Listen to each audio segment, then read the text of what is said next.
Kelly here with Kelly Soroka Tarot, transforming your world one card at a time. So this January, I'm participating in Ethony's 31 Days of Tarot for 2020. And this is day 2, January 2nd. And the question for today is my top 5 tarot decks of 2019. So these are the tarot decks that I found that I was particularly drawn to this year, that I liked to use again and again, ones that were particularly intriguing to me, ones that were easy to read with, but yet some of them were more challenging to read with, which made them very interesting as well. So this is, I would say, number 5, and this is the Phantasmagoric Theater Tarot by Graham Cameron. And this is a very fantastical deck. It has kind of that carnival look to it. And at first I didn't think that I would like it very much, but once I started reading with it, I really found that I really enjoyed it. It was very challenging. It wasn't a very easy deck to read with, but it was very challenging to me, and it was one that I really had to use my intuition and really go deep into the cards and to get the message, which I really enjoyed. Sometimes it's very frustrating, but the images are just so wonderful, and they are somewhat simplistic, but there's still so much meaning in the cards. And so this was one of my favorite decks to really get to know and work with in 2019. And the number 4 would be the Crow Tarot. This was one that I got, I believe, early on in 2019, so I've had a while to work with this one. And this one is, of course, the Crow Tarot, and it has very imaginative images, and you can see how the crows are in all of these different situations, but they still are very easy to read with, and they're very expressive, and there's lots of symbolism. And I love how the crows, how the author really interpreted how a crow might be in this situation. And so looking at these different cards in different ways through the eyes of the crow is really interesting. And I really like working with this deck, with the flight and the birds and the animal imagery. It's a very fun deck to work with.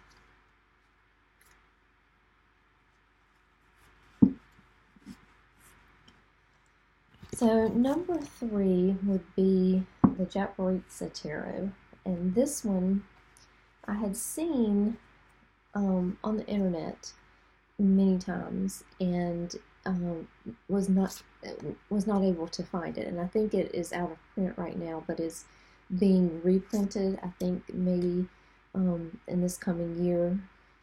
But I had seen it and I wasn't able to order it anywhere. And I happened to go into this little shop in the East Village of New York when I was there this summer. And this little tiny shop had this amazing collection of tarot decks. And this was one of the tarot decks that he had in the shop. And so I quickly snagged it up. And it has been one of my very favorite decks to work with this year. So again, it's a very different interpretation of the cards, but very full of imagery and full of symbolism, which I really enjoy.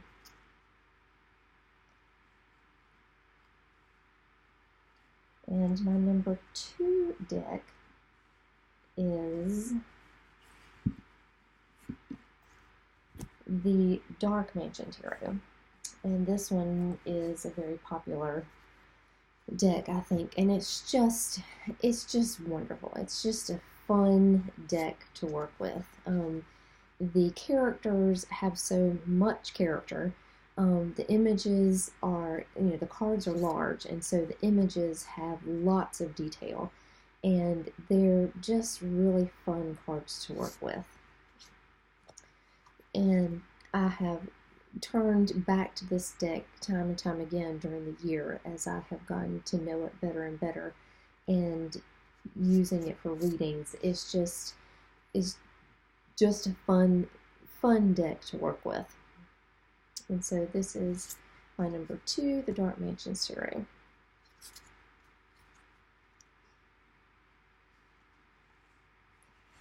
And then the number 1 deck that I have used this year is the Green Witch Tarot. And this is just a very simple, to me, it's a very simple, earthy deck. It's very easy for me to read with this deck.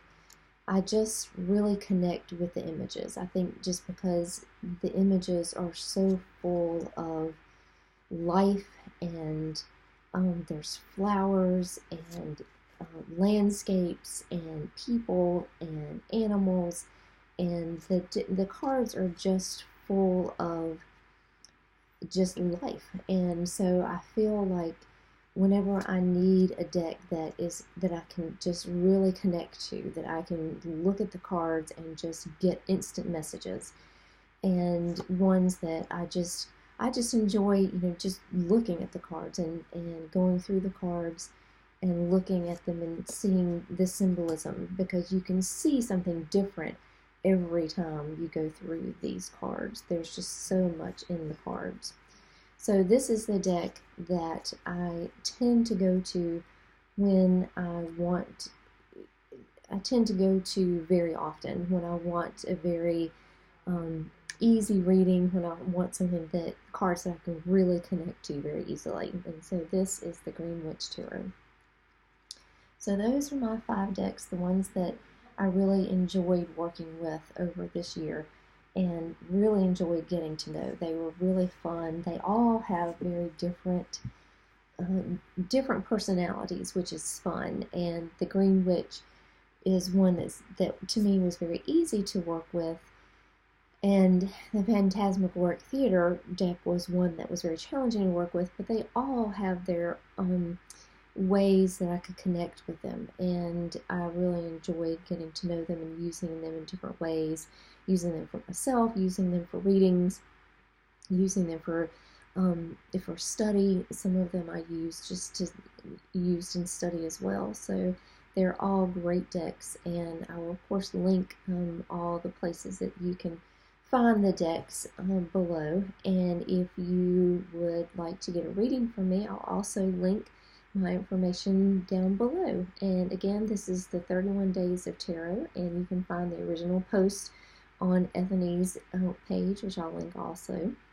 And I will see you tomorrow. Thanks, bye.